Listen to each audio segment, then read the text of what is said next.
Сейдакум айылынын жашоочулары эл өкүлү Мирлан Бакиров менен жолугушуу үчүн айтылган убакта айыл өкмөтүнүн алдына топтолушту. Аларды көп күттүрбөй депутат да келип калды.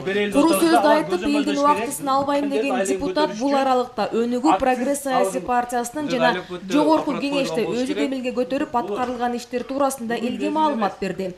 Элдин ачуу да таттуу дагы суроолорун угууга келгендигин белгилеп, тартынбай баарын ачык айкын айтууларын алгач эскертип өттү. Мен сиздердин депутатыңыздармынбы? Жаман айтсаңыздар дагы, жакшы айтсаңыздар да көтөрөм. Ошон үчүн суроолор болсо мен көбүрөөк сиздерден угайын. Эл өкүлү бажы бириндиги, биометрикалык маалыматтарды топтоо, электр энергиясынын жаңы тарифтери жана башка орчундуу көйгөйлөр боюнча кыскача токтолуп, ар бир тургундун суроо талаптарына далилдөө фактылар менен жооп берип жатты. Чогулган эл өкүлүнөн пахтанын наркын көтөрүү, дыйкандардын чыгашы сакталбай жаткандыгын айтып арызданышты. Анткени көпчүлүк заводко төккөн пахтанын акчасын ала албай жатышат. Сапаты начар болсо, эмне үчүн ошо сапаттуу жүрөө менен камсыз болунбайт, ошо пахтанын жүрөө начар, сапаты начар болот. Ошон үчүн дүйнөлүк стандартка жооп бере турганды эмне үчүн өндүрбөйт, биздин мамлекет ушул боюнча камсыз кыла албайт. Бул бир. Экинчиден өндүргөн продукциясын тапшырып коюп, ошого кандай бир көмөк көрсөтпөйт, дыйкандарга бир жардам катары. Ушул маселеде кандай иш алып барып атат мамлекет депутаттар? Биздин бүгүнкү өндүрүлгөн пахта, заводдо иштелип чыккан пахтага дүйнөлүк стандартка туура келбейт. Ошондуктан баасына чыкпай атат. Дүйнө баягы биржага шылтып атпайбы бардыгычы? Биржада баасы жакшынакай нормально. Сапат эң негизгиси. Сапат жок үчүн бизде кардал жок. Бизде качан Кыргызстанда өзүбүздө өндүрүш болуп, текстил завод болмой сайын пахтанын баасы көтөрүлбөйт. Ал бизден көз каранды эмес. Ошондуктан мен азыр пахта мынандай болот, тигине болот деп мен силерге айта албайм, мен алдагында келбейм. Базар коргон күнөстүү келип пахтага ылайыктуу. Ага карабай айдоо аянттары кыскарып, Сейдакум айыл округундагы Кызылай айылында болгону 1000 гектар аянтка гана пахта эгилген. Анткени пахтанын наркы төмөн, мээнети көп. Жер айдатуу анын чабыгы, терими дагы акыга жүргүзүлүп, кошумча күч жалдайт. Бирок тилекке каршы жеткен чыгымды пахта эч эле актабай калды. Кызылай айылы боюнча 1000 гектардан ашык пахта эгилет. О мезгилинде 1,5 гектарга чейин эгилгенде, даже 2000 гектарга жеткен.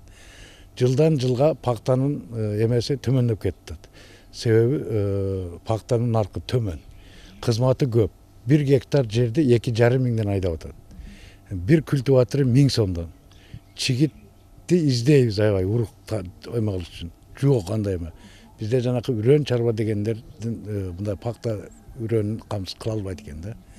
Ошон үчүн чабанып 3-4 жол чабыш керек экен. Bir күнүнө 300 сомдон чабат.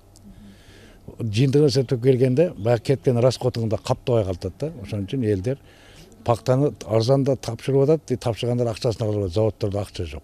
Базар коргон райондогу жүрөк кан тамыр ооруларын даарылаган оорукананын абалы дагы кейиштүү. Бул элеттиктерди дайыма ойлондуруп келет. Анткени ооруп барган бейтаптар сакайбай эле өмүрү менен кош айтышат. Борборго барып даарыланууга баарынын эле кудурети жете бербейт дейт элеттиктер.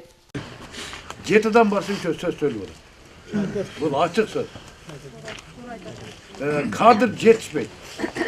Buna Jogorku Okuu Jayında okuyan yaş kadrdı men 65 çıktım bir önde görülek mümkün. Bana bulun bence. Койка жетишпейт, ошон үчүн ноокең кетет, башка болот, тиги бул деген шылтоолор көп. Бирок айтылган сөздөр туура эмес экендигине дагы бир жолу ынанып атамын. Чындыгында Базаркон райондук больницасынын тейлөө жагы талапка жооп бербейт экен окшойт. Азыр мына жаңы министр келди, Талант мырза деген. Мен бул демеңизди айтып барып туруп, bir комиссия жибереби, эмне кылат? Бизге ачык айрым айтып коюш керек, айтып койсун деп мен талап кыламын. Болот. Айылда мугалимдердин тартыштыгы дагы күч. Жаңы келген жаш кадрларды кармап калуу мүмкүн эмес. Төмөн маянага чыдабай бат эле кетип калат. Айрым педагогдор 2 мектепте иштөөгө аргасыз. Мугалимдердин социалдуу көйгөйлөрү окуучуларга сапаттуу билим берүүдө кедергисин тийгизип жаткандыгы жолугушууда айтылды. Маяна болуп атат. Биз эми келген жаштарды кармай албай атабыз, чындыгына келгендечи.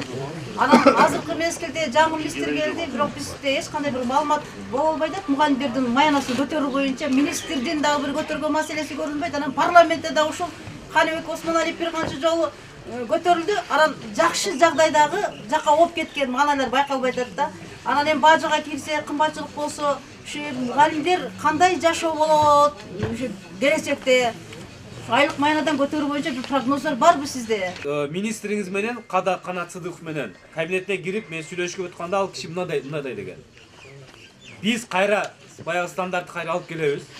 Тарификацияны, категорияны, стажды, баягы сельский местность дегендерди алып келебиз кайра. Ан үчүн бизге 3 миллиард сомдон 9 миллиард 10 миллиард сомго чейин каражат кетет экен деп. Этап менен биз 2015 жылдын окуу жылына чейин көтөрөбүз деп сөзүн айткан. Өзүңүз айткандай азыр Эльвира Сариева келди. Ал киши кандай программаны алып келет мен билбеймин. Суроо талабыңызды жеткиремин. Азыр өкмөттө мындай аракет болуп атат. Мугалимдердин айлыгын көтөрүш үчүн акциз салыгын көтөрөбүз деп атат. Бул сигаретке, бул ичимдиктерге, бул бензинге көтөрөбүз деп атат. Азыр көтөрүлгөн маселе боюнча биз толук кандуу түрдө көп маалыматтарды уктук. Эми мына Кудай насип этсе биздин билим берүү министри да жаңы болду, парламентте да көп өзгөрүүлөр болуп атат. 2015 жылы ушул жаңы тарификация, жаңы категориялар сунушталат деген сөздөрдү айтты. Бизди кубандырды бул. Насип этсе ушу бүгүнкү жолугушуунун натыйжасын күтөбүз. Ушу келечекте мугалимдердин айлык маянасы болгон көйгөйлүү маселе чечилип калат деген ойдо болдук. Өнүгүү Прогресс партиясынын депутаты элдин суроолоруна шашпай ирети менен жооп берип, ар бир маселени чечүү жолдорун түшүндүрдү. Айрымдарын өзү көзөмөлгө аларын дагы убада кылды. Ошондой эле Пактабат базар коргон жолун оңдоло тургандыгын билдирди. Маскоол көпүрөсү жайыт маселеси, бала бакча курулуштары туурасында дагы эл бир топ маселе көтөрдү. Кандай гана көйгөй маселе жаралбасын, айтып тим болбостон кат жазып, кайрылып турууларын дагы эскертти.